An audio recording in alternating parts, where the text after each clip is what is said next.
கருடன் ரொம்ப நாளுக்கு அப்புறம் வந்து பார்த்தீங்கன்னா ரொம்ப ஹாப்பியாக வெளியில் வந்த படம் தமிழ் சினிமாவில். தமிழ் படத்தில் எல்லா படமே பார்ப்போம், நல்லா இருக்குது அப்படின்ட்டு வருவோம். பட் இருந்தாலுமே ஒரு மனக்குறை இருக்கும், இன்னும் கொஞ்சம் பெட்டராக இருந்திருக்கலாமோ அப்படின்ட்டு. பட் ஆனால் எதுவுமே இல்லாமல் ஆடியன்ஸை வந்து ரொம்ப ரொம்ப நம்பி ரொம்ப ஆடியன்ஸுக்கு வந்து மரியாதை தந்து ஒரு படம் எடுத்திருக்காங்கன்னா அது கருடன் அப்படின்னு சொல்லலாம்.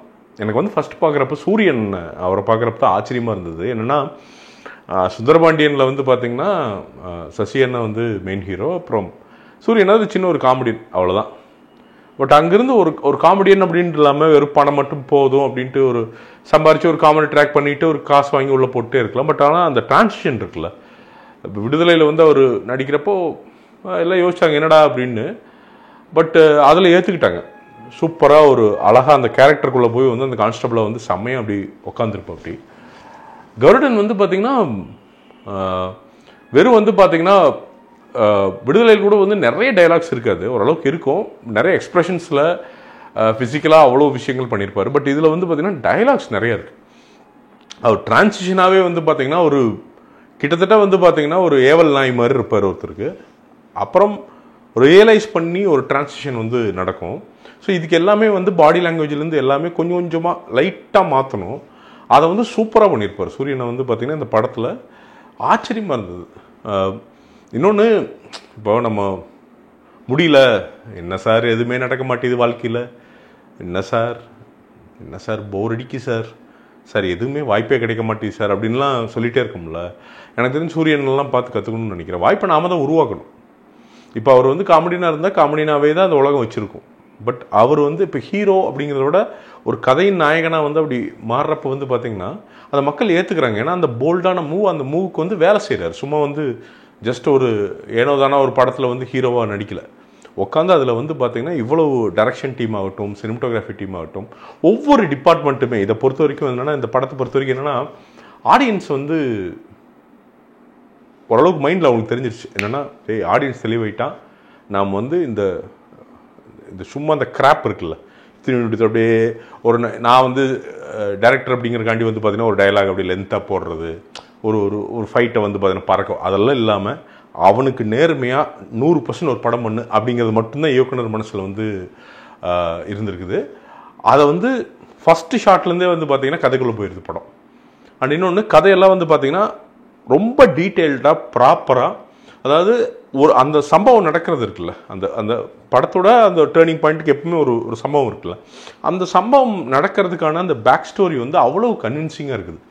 ஸோ அங்கே நடக்கிற வன்முறை எல்லாமே நமக்கு புரியுது. ஏன்னா இது யார் நடத்துகிறா அப்படிங்கிறதெல்லாம் வந்து நமக்கு வந்து ப்ராப்பராக எக்ஸ்பிளைன் பண்ணங்காட்டிக்கு நமக்கு வந்து கிளியராக புரியுது. ஓகே, இதனால தான் இது நடக்குது அப்படிங்கிறது வந்து நமக்கு கிளியராக புரியுது.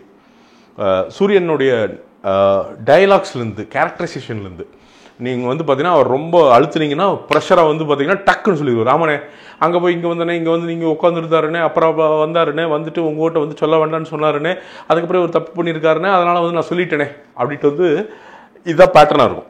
இது ரொம்ப சூரியன் வந்து நோண்டினீங்கன்னா அப்படி அந்த கேரக்டர் வந்து அப்படி சொல்லும்.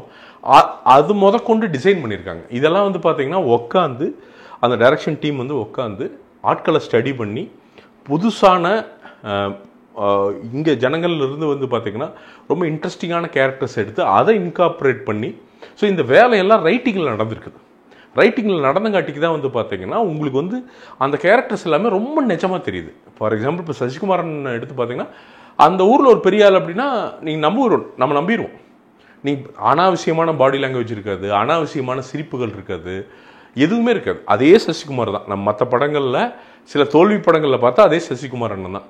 ஆனால் இந்த படத்தில் என்னென்னா அந்த கேரக்டரை டிசைன் பண்ண விதம் வந்து பார்த்திங்கன்னா தேவையில்லாமல் ஒரு வார்த்தை கூட எக்ஸ்ட்ராவாக பேசாது. உன்னிமுகுந்தன் இவங்க எல்லாருமே, உன்னிமுகுந்தனும் வந்து பார்த்திங்கன்னா அவ்வளோ கரெக்டான ஒரு பேலன்ஸ்டான ஒரு கேரக்டர். அவன் நண்பனா துரோகியா என்னென்ன புரியவே புரியாது நமக்கு. ஆனால் அதில் அப்படியே போகும். அதுக்கப்புறம் வந்து பார்த்திங்கன்னா சில ஷேட்ஸ் எல்லாம் அப்படி வெளில வரும். யுவன் சங்கர் ராஜோடைய இசை எங்கேயா இருந்தே மனுஷா அப்படிங்கிற மாதிரி தான் நமக்கு தோணுது. ஏன்னா இன்டர்வல் சீக்வன்ஸ் எல்லாம் வந்து பார்த்திங்கன்னா ஒரு பிஜிஎம் போட்டிருக்கு, அப்படி அடிச்சு நொறுக்கி இங்கே தேட்டர்லாம் வந்து பார்த்திங்கன்னா கிளாப்ஸ் பிரிக்குது. ஆடியன்ஸ் எவ்வளோ சென்சிபிள் அப்படிங்கிறதுக்கு வந்து பார்த்திங்கன்னா சூரி பண்ணுற காமெடிக்கும் சிரிக்கிறாங்க, சூரி பண்ணுற ஆக்ஷனுக்கும் சிரிக்கிறாங்க, கைதட்டுறாங்க.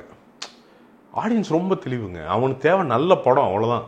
இது வந்து நேற்று ஹவுஸ்ஃபுல் ஷோவில் உட்காந்து பார்க்குறப்போ வந்து அவ்வளோ மனசுக்கு வந்து ஆறுதலாக இருக்குது. ஆடியன்ஸுக்கு என்ன நல்ல படமே கொடுக்குறது இல்லை, அதுக்கப்புறம் எப்படி அவன் தேட்டருக்கு வருவான்? இவர் இந்த படத்துக்கு வந்து பார்த்தீங்கன்னா கிட்டத்தட்ட முத நாள்லாம் 4 கோடி ரூபாய்க்கு மேலே கலெக்ட் பண்ணியிருக்கு அப்படின்னு சொல்கிறாங்க. இன்றைக்கி வந்து கிட்டத்தட்ட அதை விட ஜாஸ்தி பண்ணும் அப்படிங்கிறாங்க.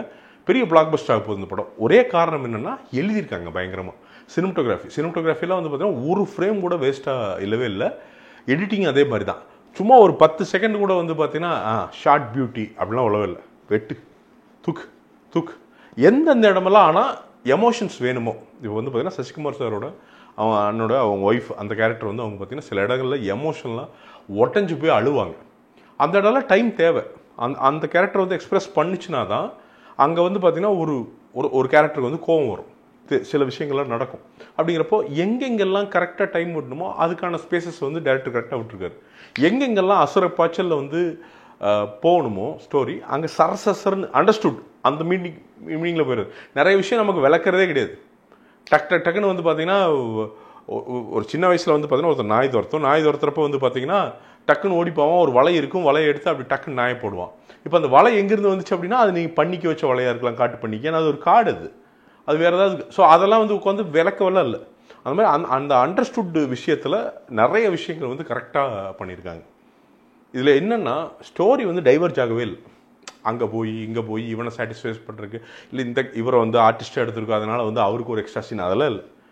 என்ன விஷயமோ அதை ஆரம்பித்ததில் அந்த பர்பஸில் நேர்கோட்டில் போய் அழகாக முடிஞ்சிருச்சு.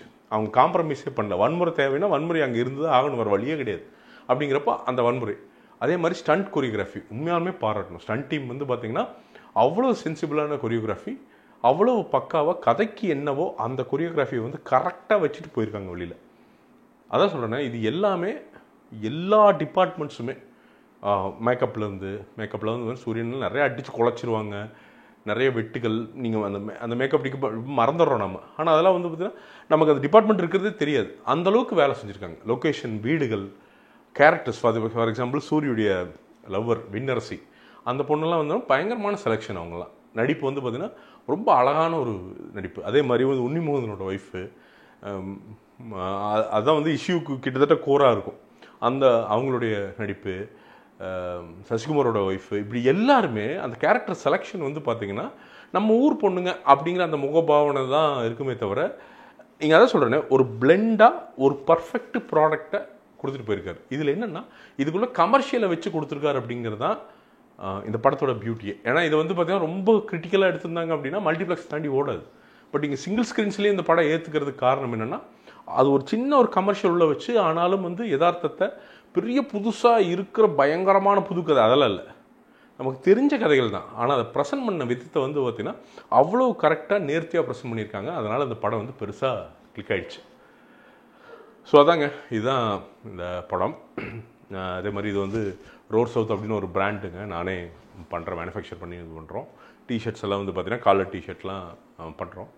ஒரு 400-450 ரூபாய்க்கு தான் அந்த டிஷர்ட்லாம் விற்கிறேன். 100% காட்டனு போட்டு பார்த்தீங்கன்னா உங்களுக்கு தெரியும். 2000 டிஷர்ட் நீங்கள் வெளியில் கடைகள் வாங்குறதுக்கான அதே குவாலிட்டி. ஏன்னா மேனுஃபேக்சரிங் நானே பண்ணுறேன், மார்க்கெட்டிங் எதுவும் பட்ஜெட் கிடையாது, நாமளே மார்க்கெட்டிங் பண்ணிக்கிறோம். அதனால் அப்படியே கொண்டு வந்து தரோம்.